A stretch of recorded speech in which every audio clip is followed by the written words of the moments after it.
In Hebrew, the word for parable is mashal, which means dominion or rulership.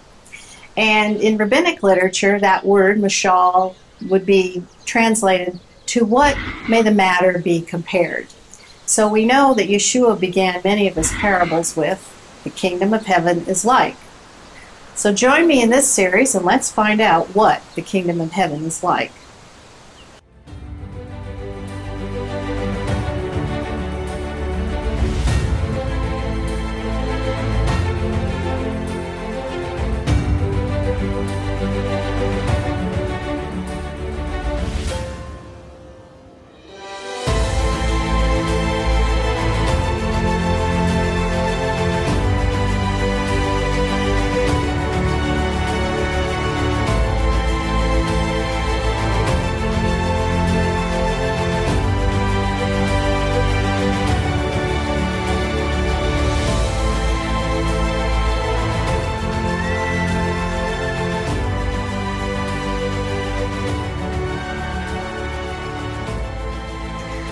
Shalom, I'm Dr. Dina Dye with Foundations in Torah, and this series is on parables, and we've been talking about the parables, Proverbs, and the subtitle is really From Exile to Return, and we're putting it in the context of rulership and kingship. So in order to understand that, we really need to go back to the fourth day of creation, and if you'll recall, on the fourth day, it talks about the sun and the moon governing the night and the day. The sun governing the day, of course the moon governing the night, and the stars as part of that rulership. And so this Hebrew word mashal is used in this particular example in Genesis. In fact, this is the very first time that mashal is actually used. So isn't it interesting that we have here that with the orbs, the sun and the moon being set in the heavens and compared to or using the term rulership or dominion over the earth, if you will. So this language of dominion is very important. Now, a great example of this is if we go to the story of Joseph, and you'll recall Joseph's dreams. Of course, the sons, the brothers, got very upset about these dreams because Joseph is really communicating something about dominion and rulership. This will take us right back to Adam. Adam, who was placed in the garden to be a king and to rule over that. From that place, the garden is seen as kind of like the palace or the throne area, ruling over the entire earth. And of course, he breaks the commandments of God, he violates the commandment, he eats from the tree of the knowledge of good and evil, and then he is exiled out of the garden. So this one who would rule and reign, this king, is the one who would bring order to the cosmos. So this idea of rulership becomes very important. So back to Joseph's dream, you'll recall there's this comparison of how the son in this case would be Jacob, Rachel, Jacob's wife, she represented the moon, and the stars would be represented by Joseph's brothers. And of course, he would be the king or the ruler, and they were all being as subjects to him. And so this language of dominion becomes very important, and the dominion from Adam to the second Adam, Yeshua the Messiah. Again, the Bible is really mostly about this comparison with the kingdom and this conflict between the kingdoms of this world and the kingdom of God. This is very much the language of the Bible. So parables, basically as we define them, and probably in language you're more familiar with, are a story basically that teaches some sort of moral. The moral of a story. And a lot of times the parable, there's no real identifying details. We don't have specifics. These aren't historical events and giving us information in that way. But these are stories that describe a certain reality. And Yeshua used the language of the day. Some of these parables, if you will, were familiar to the people. Maybe another person, another itinerant rabbi maybe had a story that was similar. Yeshua always took something that was familiar to the people. He didn't describe something that wasn't familiar to them at all. He took something that they were used to, that the world around them was common to them. So the parables, again, they describe sort of a certain reality, physical reality. They do not contain divine visions. It's mostly concluded that these parables were in Hebrew. These were stories very typical we find in rabbinic literature, and there are multiple sources on this, but these are very common sort of rabbinical stories we find in the literature and we find in the New Testament. It's just Yeshua took those common stories and he went farther with them than what they were used to hearing. Some of them probably already knew the endings to the stories because they'd heard them before. And so along comes Yeshua and he puts a twist on it. It makes them sit up and take notice because that is not the ending that they're used to hearing.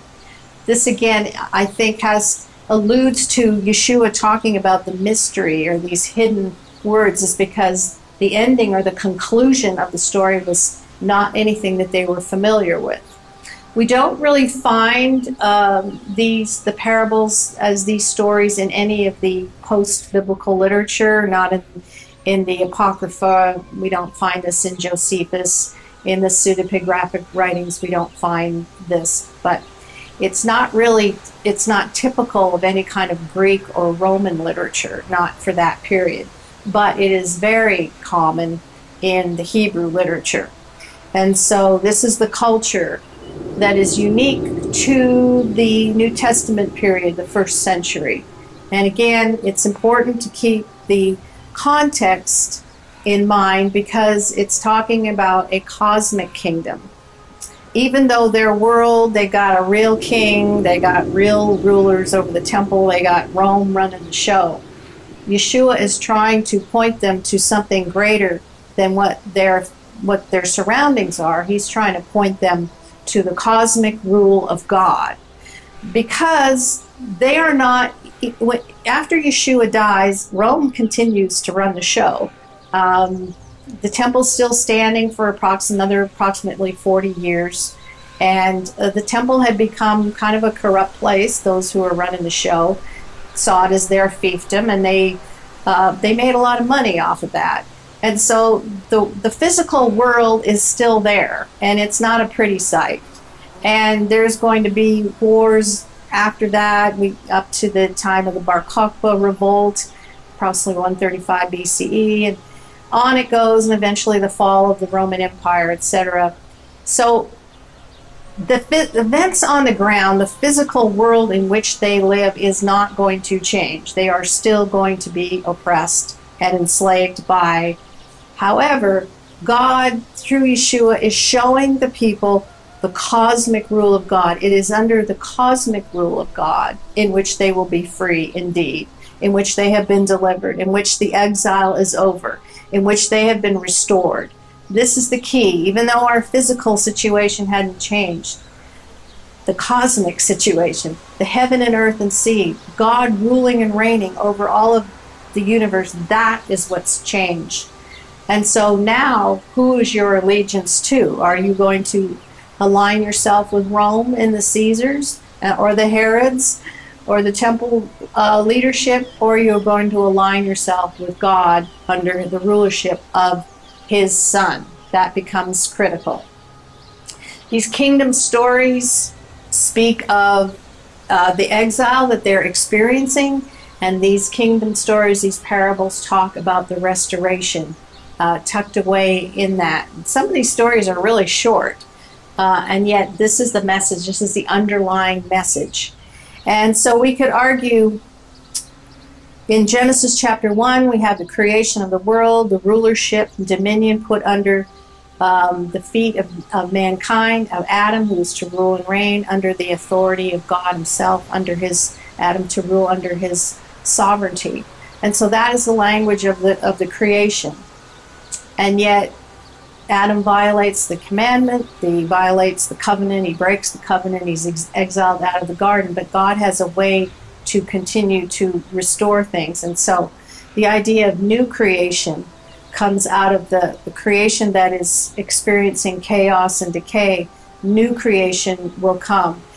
And I don't want to get too far ahead of myself, but this is the language throughout the Bible is the idea of this new house that would be built, this new creation that would come forth. And this is what we're going to find in the parable stories. It is the rebuilding of the house, the rebuilding of the cosmic temple. And we've talked some about the king seated on the throne, and he is to rule with justice and righteousness. Those are the two qualifiers for a king to bring about order and restoration to a nation. And so if a king does not rule justly and does not rule in righteousness, but he is a wicked and bad king, then the nation will find itself in chaos and basically being destroyed. And so Yeshua into that was telling the folks of a kingdom that was centered on him.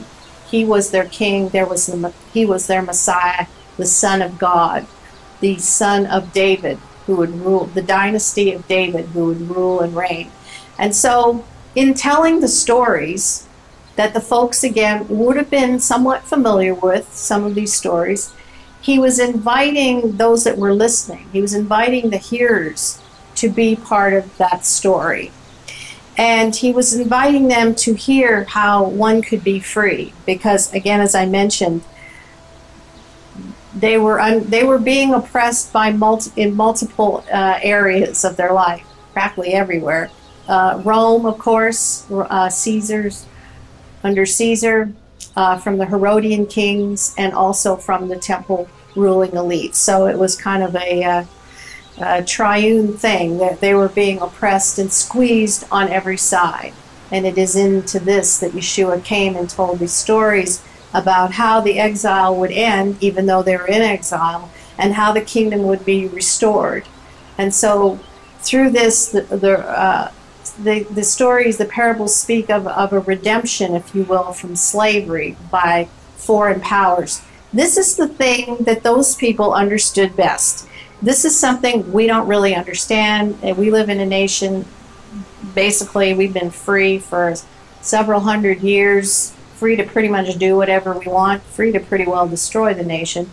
But this idea of being held captive and being enslaved to a foreign power, Israel lived like that for a really long time. In fact, I think they were under a foreign power more than they weren't. So this idea of being free in the natural sense, of being able to kind of live your own life and be able to, you know, establish his business and family and move wherever you want to move and make as much money as you want to make or not, this is a foreign concept. And so they spent most of Israel was mostly ruled by foreign powers.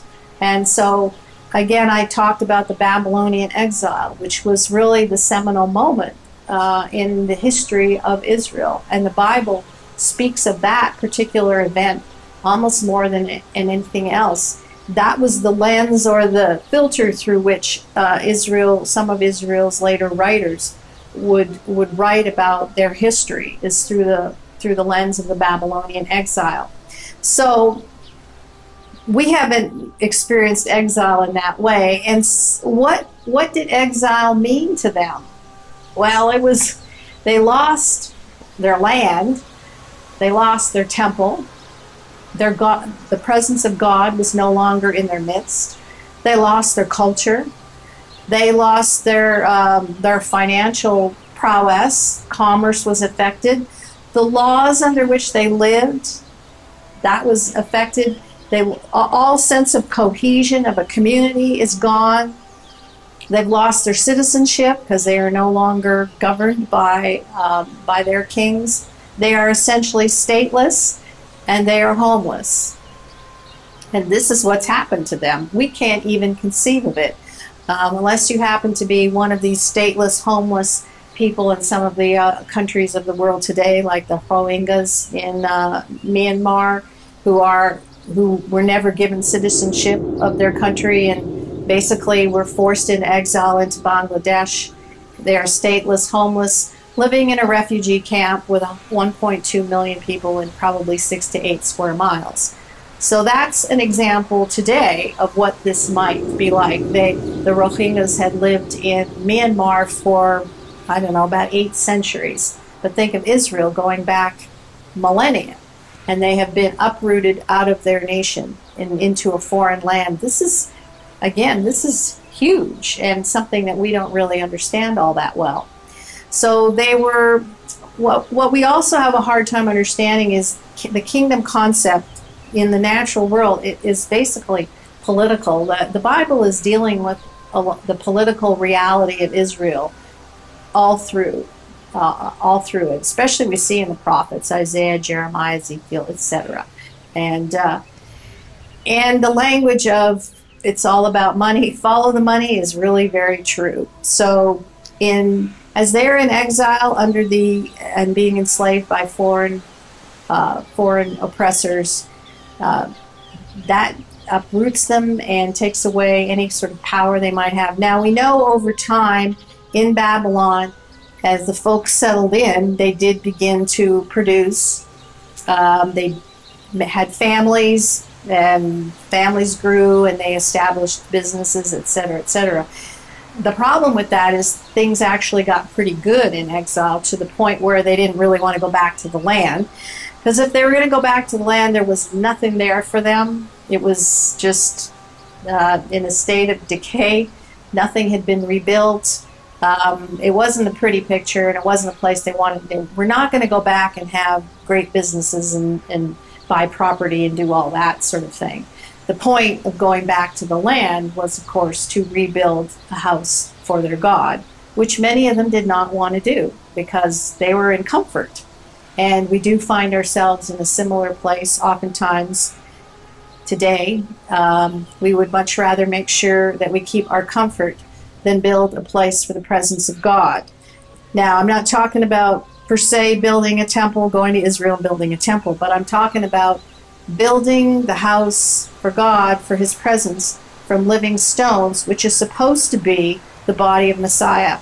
We are supposed to be a body, a cohesive body, in unity and solidarity with one another, building a house so that the presence of God can be in our midst. And basically, we're more concerned about our creature comforts than we are about building up the body of Messiah. And God has given us the tools to build the body of Messiah and to make this temple a place for God's presence, so that presence can rule and reign from that sphere. And He's given the fivefold ministry in the community in order to build up the house. And unfortunately, we find, I would say today in America, Christians living in a state of fear, enjoying their comfort and their wealth and their livelihood, which we can understand, but to the point where they won't push back against the culture. They won't push back against bad law, bad rulings, bad kings. And this is where we find ourselves. We have basically turned over our nation to the kingdoms of this world, and they are ruling over us, and we're living under them, and things are going to find ourselves enslaved and oppressed in ways that we can't even imagine. So just as a side note, while we still have freedom, we need to push back against that and see our God raised up in our midst to take back what we've lost. But that's where Israel found themselves under Roman rule at the time of Yeshua. Now, of course, we know the temple was destroyed 586 BCE when King Nebuchadnezzar destroyed it, and the children of Israel went into exile. But then again, we have in 70 Common Era, when the Romans basically destroyed it under Titus, and there was nothing left, not a stone standing on top of one another. Again, that was their center of gravity. It would be kind of like if the White House and the State House, not the State House, but the Congress, if it was, those buildings were completely wiped out and all the people with it, and there was nothing left, this country couldn't function. Maybe it could, but basically the country could not function without leadership. And so this destruction of the temple took away everything.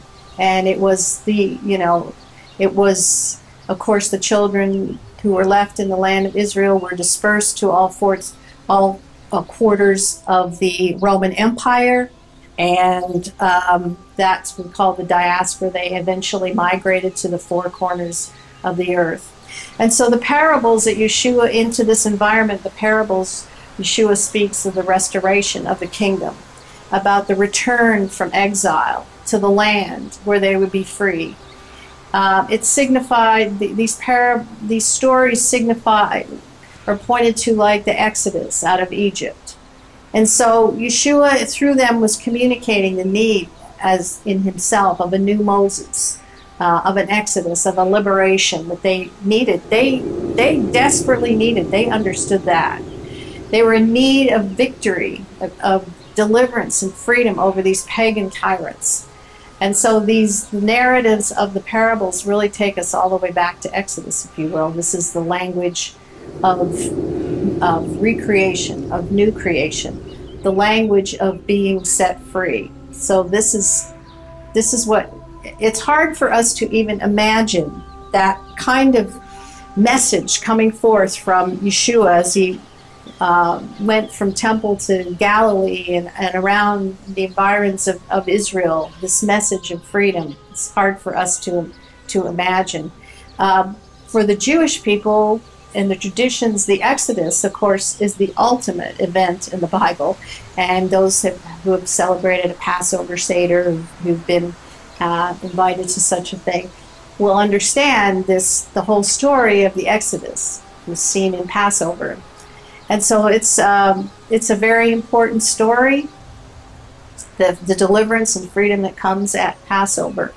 But Israel has found herself in the midst of pagan nations multiple times. Good example, of course, Egypt, and then we have our Exodus, and Babylon is what I've been talking about.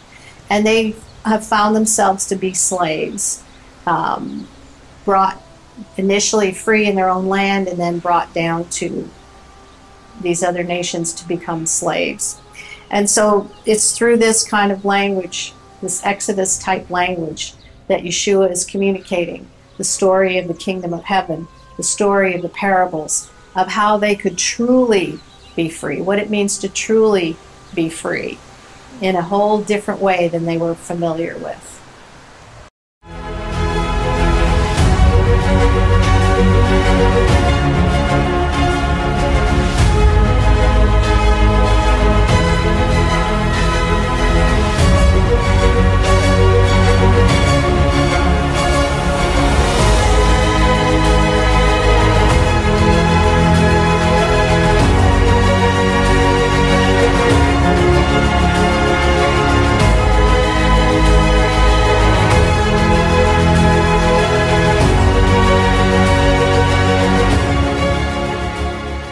So again, I've been laying the foundation through quite a number of programs here, just to kind of get to, I want you to rethink the way you approach the Bible. I want you to rethink how the story of how the parables are told. It's important to go back and look at the context, the historical context, in whatever period in the Bible that you're evaluating. In particular, in the New Testament, if we're going to understand the parables, we've got to understand what was the environment like into which Yeshua entered. What was everyday like for the folks? What was it like to live under Roman rule? And so if we can understand just how oppressive it was, living under these pagans, living under these oppressors, to hear these stories told, they weren't just nice stories that some people got and some people didn't. These are stories that were to penetrate the heart.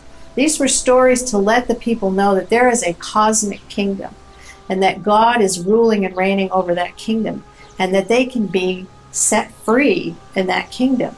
This is very important. They were called through the parables to repent of the sin that had driven Israel into exile repeatedly, over and over again, breaking the covenant, breaking the commandments that God had established, because those commandments were like the testimony of the king to bring comfort and to bring healing and to bring life to the place where they lived. And so the idea was, it wasn't just about returning to the land, because they were already in the land at the time. It was about returning to their God, Yod-Heh-Vav-Heh. It's about returning to Him with their whole heart.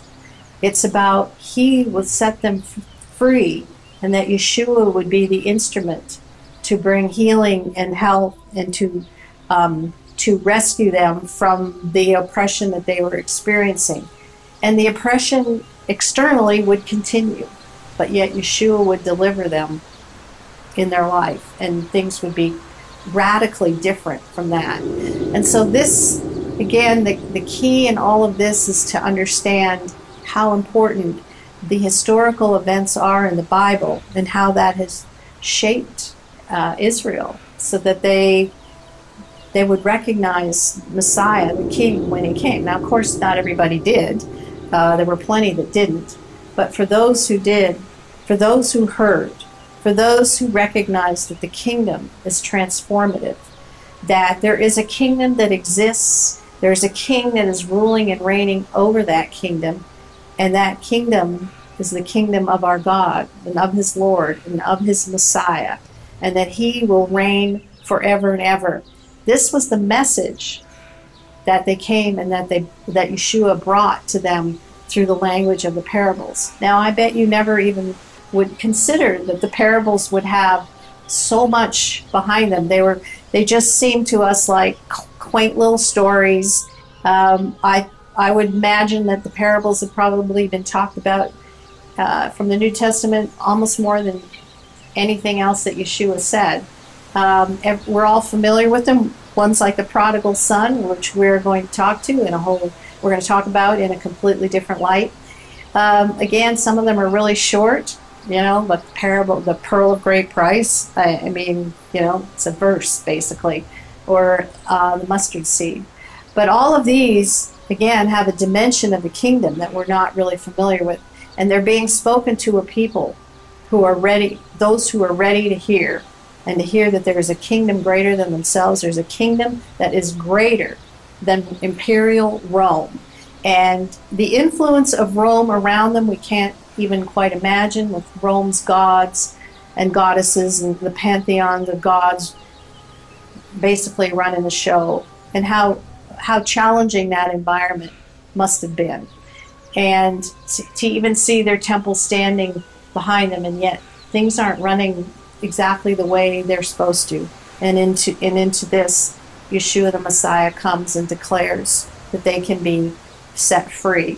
What an amazing thing. And so it would apply to us today. In the midst of, on every side, we feel like we've been pressed and squeezed and oppressed, and things are in chaos and things are insane. But there is a kingdom, and a king seated on the throne, ruling and reigning, and He will make you free. And so this is the story of the parables. We'll see you next time. Thanks for joining me. Shalom.